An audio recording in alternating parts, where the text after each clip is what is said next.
তিনবারের প্রধানমন্ত্রী BNP chairperson Begum Khaleda Zia আজ তিনি দুনিয়া থেকে বিদায় নিয়েছেন। আমরা মহান রবের দরবারে দোয়া করি, আল্লাহ তাআলা তার প্রতি রহম করুন, আল্লাহ তাআলা তাকে ক্ষমা করুন, আল্লাহ তাআলা তাকে জান্নাতের একজন অতিথি বা মেহমান হিসেবে কবুল করুন। তার পরিবারের সম্মানিত সদস্যবৃন্দ সহ তার আপনজন, প্রিয়জন এবং তার সহকর্মীদেরকে আল্লাহ তাআলা ধৈর্য ধারণ করার তৌফিক দান করুন। তিনিও তার জীবনে মানুষের অধিকার এবং গণতন্ত্রের জন্য লড়াই করেছেন, অনেক লড়াই করেছেন। আজকের এই মুহূর্তে আমি গভীর শ্রদ্ধার সাথে স্মরণ করছি 1947 সালে যে ভূখণ্ডটি আমরা পেয়েছিলাম, আজকেও সেটি আমাদের গর্বের বাংলাদেশ। সুতরাং 47 সালে লড়াই করে যারা এই ভূখণ্ডকে আমাদের জন্য নির্ধারিত করেছিলেন, আমি তাদের সকলের প্রতি গভীর শ্রদ্ধা নিবেদন করি। 47 থেকে টানা 23 বছর আমরা ছিলাম পাকিস্তানের একটি প্রদেশ, পূর্ব পাকিস্তান। আমাদের উপর পশ্চিম পাকিস্তানের প্রভাবশালী শাসক গোষ্ঠী সেদিন তারা ইনসাফ করেনি, বৈষম্য করেছিল। তাই বৈষম্যের বিরুদ্ধে দ্রোহ ছিল 1970 সাল। সাধারণ নির্বাচন পশ্চিম পাকিস্তানিরা মেনে নেয়নি, মুক্তিযুদ্ধ অনিবার্য হয়ে উঠেছিল। সেই যুদ্ধে যারা জীবন বাজি রেখে লড়াই করেছেন, আমি তাদের সকলের প্রতি গভীর শ্রদ্ধা নিবেদন করছি। বিশেষ করে যারা লড়াই করতে গিয়ে নিহত হয়েছেন, সেই শহীদদের প্রতি আমি বিশেষভাবে শ্রদ্ধা নিবেদন করছি। আমি নিজেও একটি শহীদ মুক্তিযোদ্ধা পরিবারের সন্তান। আমি শ্রদ্ধা নিবেদন করছি যে প্রত্যাশা নিয়ে বাংলাদেশ জন্ম নিয়েছিল, যার প্রকৃত যাত্রা শুরু হয়েছিল 1972 সালের 10 জানুয়ারি। বাংলাদেশ আশা করেছিল যে এটি বৈষম্যহীন, ন্যায় এবং ইনসাফের ভিত্তির উপর প্রতিষ্ঠিত একটি এগিয়ে যাওয়া রাষ্ট্র হবে। তারুণ্যকে এখানে সম্মানিত করা হবে, তাদের অ্যাসপিরেশনগুলোকে অ্যাকাউন্টে নিয়ে ফুলফিল করার জন্য জাতিকে যারা নেতৃত্ব দিচ্ছেন তারা দায়িত্ব পালন করবেন। কিন্তু না, সে আশা পূরণ হয়নি। সে আশা পূরণ না হওয়ার কারণে বাংলাদেশ বারবার পথ হারিয়েছে। আবার সেই পথ হারা বাংলাদেশকে মূল পথে, মূল ধারায় ফেরত আনার জন্য জাতির গর্বিত বীর সন্তানেরা দফায় দফায় লড়াই করেছে। এই সকল লড়াই এবং সংগ্রামে নেতৃত্ব দিয়েছে যুব সমাজ। তাই যুব সমাজের প্রতি আমার স্যালিউট।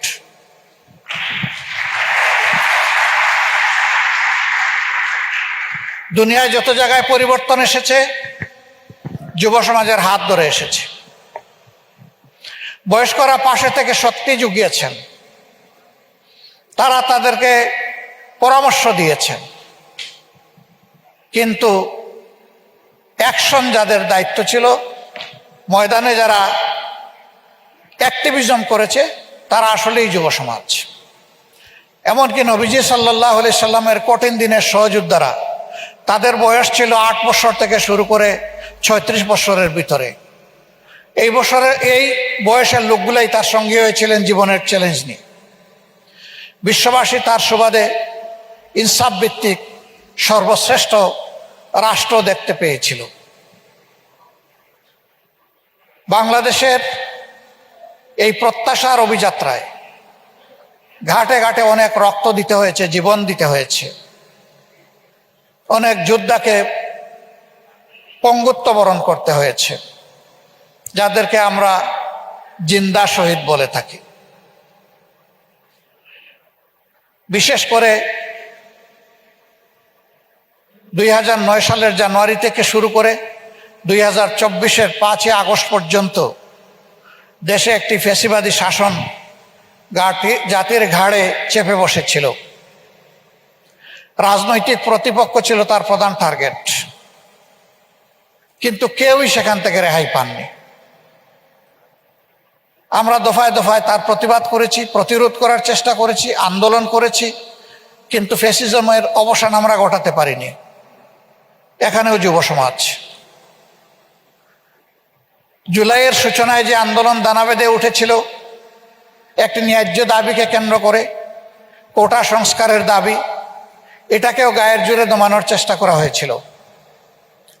যুব সমাজ ফুঁসে উঠেছিল, রাত মানে নাই, দিন মানে নাই, গড়ের সাথে কোনো সংযোগ রাখে নাই। আর সেই যুদ্ধে যুব সমাজকে মা বাবা এগিয়ে দিয়ে বলেছিল, যাও, জাতির জন্য তোমাকে উপহার দিয়ে দিলাম। সেই মা বাবাকে জানাই স্যালিউট।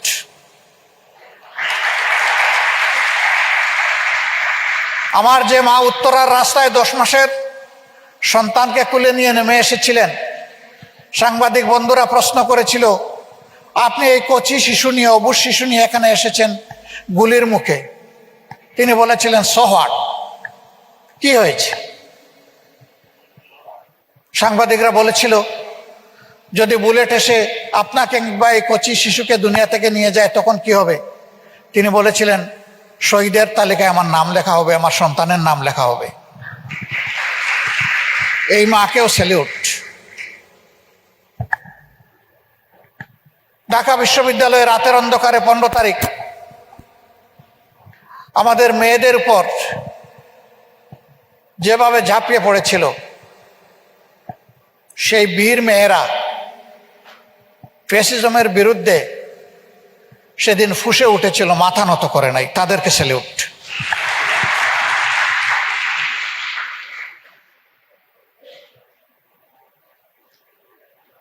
এরপরে আবু সাইদরা ডানা মেলে বুক পেতে বলেছিল, হয় আমার অধিকার দে, না হয় আমাকে গুলি দে।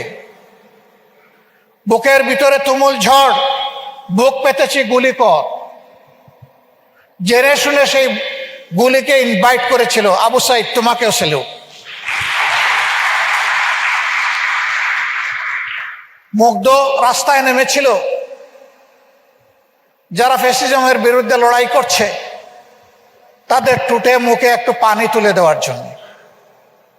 সেই ইনোসেন্ট ছেলেটা শেষ পর্যন্ত তাকেও লক্ষ্যবস্তুতে পরিণত করা হলো, সেও দুনিয়া থেকে বিদায় নিল। সেও আমাদের লড়াইয়ের গর্বিত অংশীদার। মুগ্ধের মতো সকলকেই আমাদের স্যালিউট। রিয়া মেয়েটা তার বাবার হাত ধরে নারায়ণগঞ্জে দাঁড়িয়েছিল বাইরের দৃশ্য দেখার জন্য। রিয়াগু উপর থেকে ছোড়া, হেলিকপ্টার থেকে ছোড়া বুলেট এসে তাকে এফুড় ওফুড় করে বাপ মা থেকে বিচ্ছিন্ন করে ফেলল। আমরা তার প্রতি গভীর সমবেদনা জ্ঞাপন করছি। 5 বছরের এক শিশু বাবার হাত ধরে বলেছে, বাবা, ওখানে লড়াই হচ্ছে, আমি যাব, ওখানে আমি সংগ্রামের কবিতা পাঠ করব, আমাকে নিয়ে চলো। সংগ্রামের কবিতা পাঠ করতে করতে জালিমের বুলেট এসে তাকেও দুনিয়া থেকে নিয়ে গেছে। যে বাবা তাকে হাত ধরে নিয়ে এসেছিলেন, বাবাকে এবং তার বীর সন্তানকে স্যালিউট।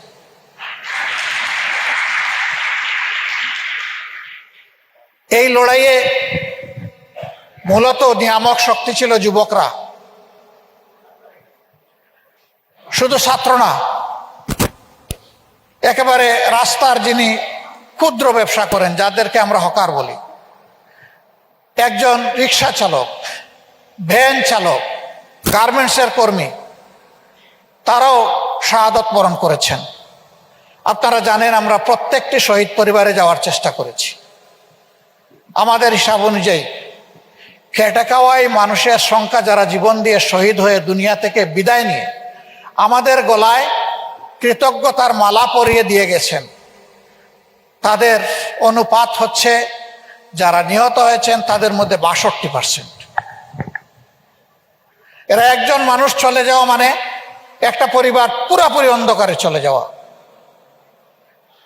তারা তাদের পরিবার এবং জীবনের দিকে তাকায়নি, বাংলাদেশের মুক্তির জন্য তারা এগিয়ে এসে জীবন দিয়েছে।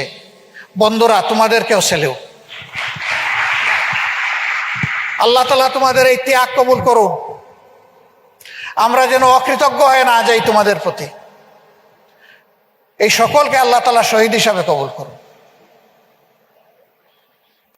তার শেষ নজরানা পেশ করেছে শরীফ উসমান ইবনে হাদি।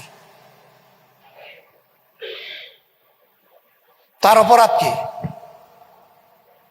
সে ছিল আধিপত্যবাদের বিরুদ্ধে আপোষহীন এক লড়াকু সেনাপতি। আর উত্তাল দিনগুলোতে সে যুব সমাজের সাথে একদম পানির মতো মিশে গিয়েছিল। তার কণ্ঠ অনেককে উজ্জীবিত করেছে। যারা মানুষের অধিকার মানুষের কাছে ফিরে যাক এটা যারা চায় না, বাংলাদেশ সম্মানের মাথা উঁচু করে দাঁড়িয়ে থাকুক এটা যারা বরদাস্ত করতে পারে না, তারাই দুনিয়া